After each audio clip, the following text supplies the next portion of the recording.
On the surface, Khalid Mekki's days look as they do every Ramadan since he opened his restaurant in 2014.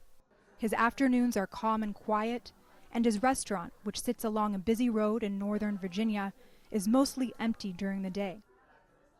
But the reality is that this Ramadan is different for Khalid, whose entire family remains in Gaza. It's not like the previous Ramadans. We just because our heart is broken, and we have that stomach feeling that cannot go away. That the worry and about our families there and the people of Gaza. This year, when he talks to his family there, Khalid avoids their usual topic of Ramadan conversation: food.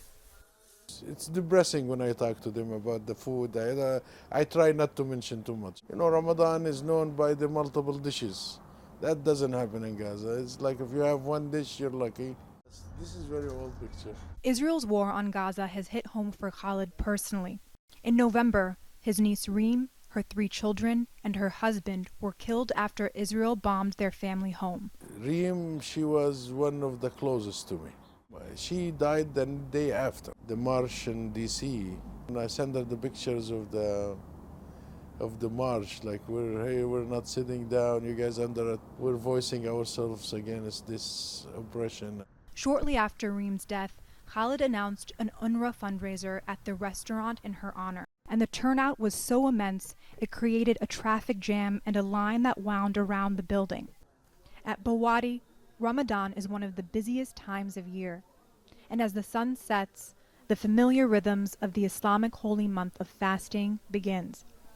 People start filing into Bawadi restaurant about 15 minutes before iftar time to get situated and seated before it's time to break their fast. But the more celebratory events and parties that typically happen here during Ramadan are not happening this year because of the war in Gaza. Inside, a line of customers winds around a heaping buffet. And Khalid does what he does best. He feeds people and continues to hope that for people in Gaza, this month will end better than it started. I hope for it. I actually pray for it in every prayer I do. Rhana Nator, TRT World, Virginia.